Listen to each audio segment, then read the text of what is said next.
same questions. Yeah, I guess. And then it's good practice. See if this You is look great. messing up taking a picture. my hair. With She's my taking a little- picture. Undo it, and I'll tell you. Ready? This is Errol Marks from the Worldwide Sports Radio Network, Jabba in the Mouth, and we're here at Super Bowl 59. And ladies and gentlemen, this is Radio Rub. I mean, Row. I say it's Rub because I'm definitely rubbing a genie. That's for sure. I'm the genie coming out of the bottle, and we are here with Carissa Maxwell. How are you, Carissa? I'm doing great. I'm exhausted, So as am we I. all are being Yes. here. But yeah, we got one more day left, guys. We're almost there. Content creator. And tell us a little bit about your content and what you've been doing over the last couple of years.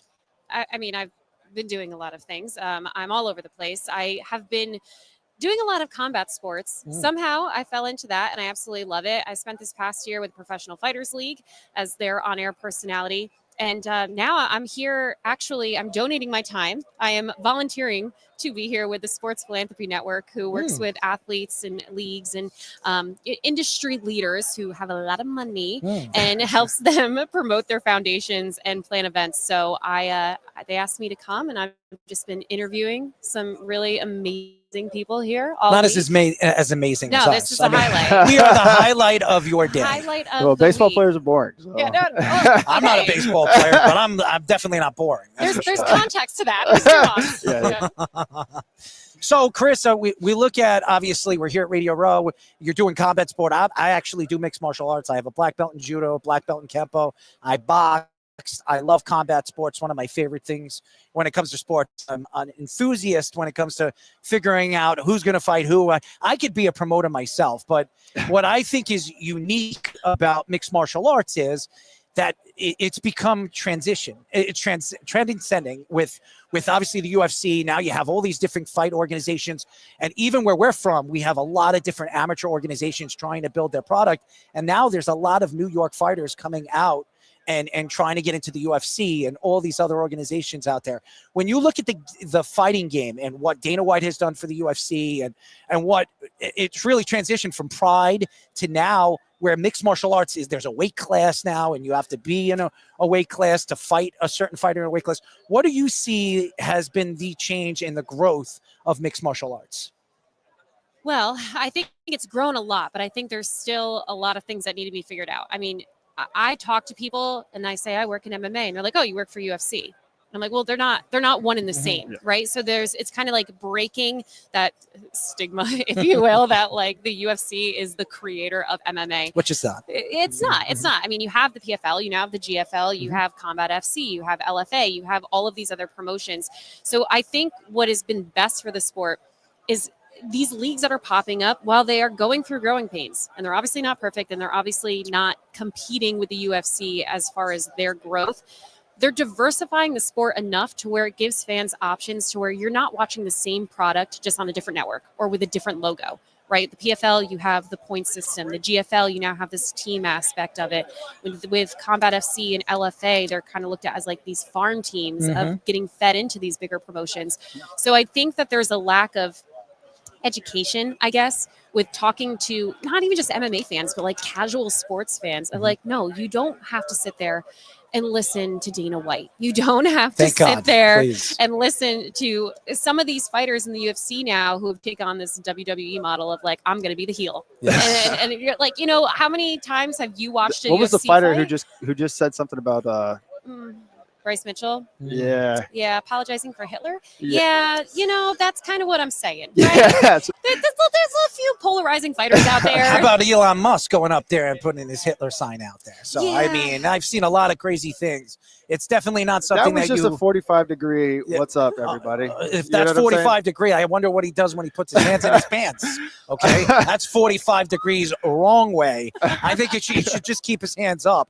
I mean, obviously, there's stuff going on in sports and in the world. I just wonder, and everybody's laughing, but I am a little crazy. But I'm just wondering where sports is heading. I know obviously it's a business, it's transitioning with all the different sponsorships and advertisements. I mean, the Super Bowl, I think right now, each Super Bowl commercial, every time it gets posted, it's $5 million. These companies are paying $5 million. The NFL, just in one game, in a 3.5 hour game, because obviously you have Kendrick Lamar going up there for a half an hour singing whatever he sings. And it's not like us on repeat. No, it's definitely not. As we always, I make fun of these guys. They love him, but every single thing he says, it's over and over and over the same friggin' word. But I think that's the way life is. But nevertheless, you look at the game and you look at all the commercials. You watch more commercials now in the Super Bowl than the friggin' game, and it really annoys me. But I understand what the NFL is doing. They're trying to drive profit. They're trying to drive money. So you look at the game, and obviously in all the fight game, the boxing world, everything. Where do you see it go back to what it was, where you see the talent, you see the growth, and you see the creation of what makes the sport so beautiful? It's hard because now the way that just media has changed, the way we consume media has changed. There's so much more onus on athletes to build their own brand and make people want to be fans of them. You can't lean on the promotion anymore because the promotion has, and even the NFL, right? Like they have to rely on the same outlets, on their social media outlets, on commercials, on that. You can maybe get fans interested in like, the game of football. What is this? So let me pay attention. But no, you're going to be like, okay, like for me, right? Like I don't have a team in the game on Sunday.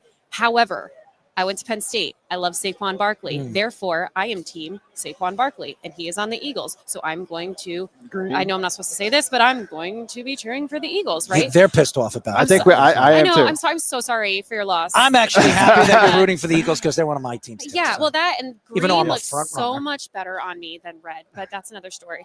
But I think it's just really like relying on these sports to the sports teams need to understand, they need to embrace the brand marketing, this new like influencer model. And I'm not an influencer. I'm terrible at it. I forget to post all the time, but like and you've seen teams like the Eagles are doing a great job actually creating just more fun content, but the players need to do that as well because they need to get fans, especially with combat sports, right? Like it's not a team sport. You got to get people caring about you on like an empathetic level. And I like that word, empathetic. Yeah, because it's either like with fight sports, I have watched fights, not because I like either fighters, but because I dislike a fighter so much. I'm like, I will pay the $85 for this pay-per-view to watch you get punched in the face. That's okay. So this is my question I had. I'm sure you feel the same way about Jake Paul. Right? We favor the pay-per-view to hopefully watch him get knocked out by Mike Tyson and all the other various fighters he's fought. But what do you think he's doing for the fight game? Do you think it's good? Do you think it's beneficial? What's your take on that? I have I have mixed emotions with it, right? So like Jake Paul, he is for a very specific group of people. I don't know or understand that group of people. I'm not one of them. I've met him multiple times. I've worked with him and his brother. They're nice enough guys to work with, right? Like, so no qualms there. They didn't try to hit on you? Because I have heard stories about that. No. Professional. They're like, I'm also really good at being like, fly on the wall, there you sneak go. around, bob and weave. Yeah, baby. exactly. I'm Bob like, I and just weave. got to get my content in them out. I think that there's so much potential for Jake Paul to do so much good for the sport. What he's done with Amanda Serrano and promoting women's boxing is huge. What he's done for the purse money. I mean, a lot of people don't realize, like boxing especially, and I didn't know this until Andre Ward told me, that if you win, yes, you win a large purse. Yes. If you win a championship, you have to pay a 3% fee to the federation to keep that belt. 100%. So when these fighters are just like giving true. up their belt, On top of the tax? yeah. Oh, bro, what? Yeah. So if you see a fighter being like, oh, I'm giving up this title, you're like, oh, it's because they're ducking this fighter. It's like, no, they probably are just like, why am I paying this for this hunk of metal? It's not worth it. So I think it's good what he's done, especially like trying to get to more like a equal pay scale with women's fighting. The thing that I would like to see metrics of, like, and I know this sounds like data nerdy science, No, this is great. but like you had the largest audience ever tune in for this sham of a fight with Mike Tyson. And you have Katie Taylor versus Amanda Serrano rematch as the co-main event. That fight should be a main event on a pay-per-view card. It was incredible. And even though Amanda Serrano is down 2, I still want to see a trilogy fight. She won that fight, by the way. Well, that's why. Like, she's an absolute there's unit. controversy around it. And people tuned in to watch Jake Paul and Mike Tyson, and they watched that fight, not knowing anything about these women, and they're like, wow, This is great. Boxing is amazing. These women's, like my mom texted me. I've known Katie Taylor and Amanda Serrano. I'm not saying I'm friends with them, but like I've worked with them. I've interviewed them multiple I know times. Amanda Like, Serrano. we're best Yeah. friends. Mhm. My mom texted me after that fight and she's like, do you know these chicks? Have you heard of them? And I'm like, have I heard of them? Have I heard of They're them? not chicks. They're terrifying women. But The Terminators, bro. I'm hoping that people watch that and they're like, okay, I'm invested now. I want to watch more. But I have not seen any tangible evidence for these people that go to Jake Paul fights, that watch Jake Paul fights, are then going and they're turning on a Top Rank fight. They're going to DAZN and they're watching Matchroom Boxing. They're supporting other championship title fights and watching a Clarissa Shields fight who just won like her like 11th million belt in now heavyweight title. But like she's unreal. So if we're not seeing that transition of fans being invested in the sport because of Jake Paul, it's hard for me to say without a doubt that he's made a positive impact on the sport. Now, That's I have my own thoughts to Jake Paul. I've said my piece about him on my show. I boxed, and I would fight him for free if he wanted to fight. I really would, because I would pay for that. I as far as talking back and forth, I think I can beat him at that. So I think there's something about Jake Paul that kind of respects. You have to respect him. He's a great marketer. He understands how to bring in profits and sponsorships and advertisements. The guy is an unbelievable marketer. The problem is yes, he's training. Yes, he's putting the time into the boxing world, and he has it. But being that you haven't boxed, you were on Disney Channel your whole life. You and your brother were dilly-dally and lollygallying on all different shows that I could never see myself watching. And then all of a sudden you want to be taken serious in the boxing game. And then you're challenging Canelo Alvarez. You're challenging this guy, Bud, and all this other stuff. And I'm sitting there and I'm like, are you kidding me? These guys, if they really want to fight you, they'll pulverize you. They'll make you look stupid. No, instead you're going to fight a 60-year-old Mike Tyson who was in the hospital because he lost 20 gallons of blood and almost died. He barely can stand on one of his legs. He was limping to the ring, and you couldn't even knock him out. This guy's a 60-year-old man, and you couldn't even knock him out. And you want to be taken seriously? I'm sorry, Jake. I don't take you seriously. I think you're a peewee. And that's it. You want to market something? You want to go out there and market? I'll market you. I will tell you, I would rather see you go out, wear your $2 million, trousers in your tattoo body and your face looking like, a marshmallow man. And you go out there and act like a complete asshole. So honest to God, Jake Paul is a great marketer. He should be doing that. Be a promoter. I think you'd be great at it. Boxing, I think you ruined the game of boxing. I think you're making a mockery out of the game. And to me, and then you're going to challenge and you're going to attack Dana White. I am not a Dana White fan. I think he's an ass. But I will say this. Dana White for years has understood how to profit through profits. And what Dana White has done for mixed martial arts is he put the product on the map. And now everybody is trying to build around a product that has really been there for 25, 30 years, but really wasn't growing.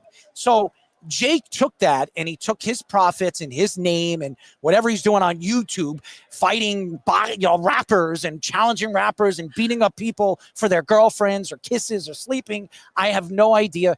The guy's an idiot. But I think the fact is, when you look at the game and where it's growing, and that's where I want to, you work with these fighters.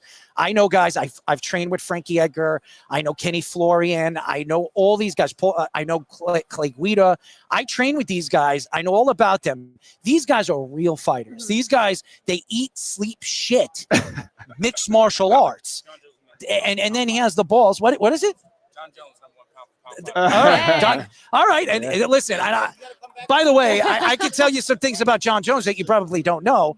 I could tell you a story. I'll tell you off air. How I met John Jones. But I think that when you look at the game and the fight game, I think that Jake sincerely understands the marketing end of it, but really doesn't understand the back end, what made the sport so popular, so special over the years. When I watched guys like Sugar Ray Leonard and guys like that I grew up just falling in love with the style of game. So you as a fight fan, and you watch it, you understand it. What turns you on from the game, of the fight game, not only just in combat sports, but in sports as an all, as a content creator, a person that just falls in love with what you see. Yeah, I mean, I kind of touched on it, but I get involved. Like, I could sit there and be like, "Oh yeah, she's a great striker. He has great grappling skills, and he trains with American top." Like, okay, cool. But for me, like, it's so much of their backstory and like their discipline and their personality. Like if you're a fighter and you're a stereotypical meathead coming in, you're like, "Oh, I'm just here to punch some people." Like, oh, all right, dude, whatever. But then like John Jones has a checkered past, right? He's boy does he ever. He's been through some things. And it's a lot of powder. Yes. A lot of it. But I will say, like, my first time interviewing him, I was nervous because I'm like, I don't know what I'm going to get from him. Like, I don't know. And I like to ask the hard questions. I like to have real conversations. So I was kind of testing the waters. He was so wonderful. He was like one of the best interviews I've ever done, just because he was just so nice and open with me, and down to earth. And and when I like touch on those topics, he didn't shy away from them, and he didn't have like a PR statement ready, right? Like, he was real. And I really appreciated that. That's what I'm saying. And I go back to the baseball guys. We had the PR statement, but now it's starting to change where they want you to build your brand. And I think you'd be really good at stepping into something like that as well. Come for you, MLB. Yes. But yeah, so that's the thing with like these fighters. Like that's what turns me on, so to say, is when I can be invested in a fighter because I care about them as a person, or I can't stand them as a person, right? Like I've been just affected so much by some of these stories that I've heard, especially when I was working. I know you had Danielle Monet on earlier. Yes. Before she was with BYB Extreme. I did that. That was my role. So she was carrying the belt, dog. Yeah, really? Yeah, I was. The belt's heavy. It was very heavy, very heavy. Lots of blood. Had to throw out a pair of shoes because they were just covered in blood after each fight. But and I was actually just talking to Danielle about this. That like these guys who are in the cage, they're scary. A lot of them serve prison time, right? So they've done some things, and I don't want to ask questions about that. But this about them because you could Google it, but then they win the fight, and then they're bringing up these kids who are battling cancer. Like Uli Diaz did that in a fight, battle of the Pembroke Pines fight that they had. And like using that time after he won to advocate for childhood cancer research and shout out this kid that he brought with him. And it's like, you just see a different side of these guys that you expect them to be so tough and scary. And like, actually, you have a platform. They have a platform, especially after winning. You have a platform to be able to give back, and some guys will lean into that and a lot of people won't. But the guys that do are the ones that obviously. But I think also by using your platform, and fighters are really kind, and anybody that it's really just promotion. You're out there. Conor McGregor, me and him don't like each other. There's other reasons why we don't like each other. That's weird. He likes everyone. No, he doesn't like me. So I mean, we've had our differences. He laughs all the time because I've had my differences back and forth. I even dealt with his promoter and his agent. I've been dealing with it. Okay. I've been dealing with so much crap with him over the years. And then when I saw him at Brooklyn, I was there when he threw that stool through the window, and he hit one of my friends. And again, I it's not that I don't respect what he has done for the fight game. It's the way he does it. And I think people have to understand this is the way business is. You have to be professional, no matter what you do. I am not, when I do this and I'm on a show, I try to be myself. I don't want anybody to judge anything that I do. And I know nobody can copycat me, because there's nobody like me, and I don't want anybody to think that there is. So I do what I do on the radio like I am in person. I just want everybody to see that I'm sympathetic and I understand who I am as a man and as a radio show host. So I think that the problem with fighters and athletes is once they walk away from the sport, they think they're bigger than you are. They sit down with you and they think, oh, I'm this guy, I'm that guy, and you are who you are. And I said, okay, and when I am who I am I going to stick it to you because you're just a ex-athlete who pitched 9 years or 10 years in baseball, or you're a football player and you're Drew Brees and now you're a washed up football player that can't stay on NBC Sports Radio. So I again, and no offense, Drew, I'm not trying to throw you under the bus. I'm just trying to be honest here. I get angry because I feel like athletes need to understand that when you take a step away and you understand who you are, you got to understand after the sport and after the game, you're a man, you're a family man, you're trying to be a role model for fans. And I think some of these guys don't understand that. they need to be surrounded by the right people, Yeah. right? Like I've seen so many athletes. That's been a hot topic that I've been talking about with so many athletes here this week is that transition period from going the top of your game, being the star, being this active player to then being what I call a civilian. Like, It's a crazy transition. Yeah, it's so wild. And the problem is they're surrounded leading up to their career. And while they're actively a professional athlete, they're surrounded by yes men, right? They're surrounded by a team of people who are like, you're the best. You're great. What can I do to Can I kiss your ass? Yes. And then as soon as you're like, I'm retiring, they're like, okay, on to the next climb. And they forget you. And then you realize you're like, money? How can you make me money? Yeah. But then you realize it's like, well, what do I do now? Like, how do I do things for myself? Yeah. And it's just really unfortunate that there aren't genuine people who are just trying to be a part of these athletes' lives throughout their entire career so that they feel like they can be them genuine selves afterwards and not feel totally lost and lack an identity. So I know we have to go. My producer's going to get your number. I'd love to get you on a show. I think you're fantastic. And I love mixed martial arts. So I could use somebody that actually, is embedded into the game and knowledgeable, because when I talk mixed martial arts, it's like gibberish to these guys on the show. It's like, who is this? What's going on this weekend? Oh, there's a pay-per-view. Who's the main event? So everybody calls me up during the pay-per-view time. Who do you got? Who do you got? What's your card? What's your numbers? I'm like, I don't want to bet. And sometimes I'm right and sometimes I'm wrong. But I love the game of mixed martial arts. I understand it. And I think people, women, men that understand the sport, it's only going to help the game grow and the sport grow when you have people that are knowledgeable and understand what the game is all about. It's promotion, sponsorships, and the fighting part. So I really appreciate your time. I appreciate you having me. Happy to hop on with you guys anytime and help. Give me the baseball player. Give me the shaker. Give me the find shaker. himself. The other one. The other one on the ground. It's been a wild transition. I'll tell you that. Didn't know what I want to do. You got the shaker on the ground? I'm still trying to figure it out. We found your place here. Yeah. All right. Before we go, I want to give you something from Chris Gronkowski, the Gronks. We are a sponsor of Ice Shaker, as this is a fantastic product. You came on, so gracious. You can go and get yourself an ice shaker. Ladies and gentlemen, go to www.iceshaker.com.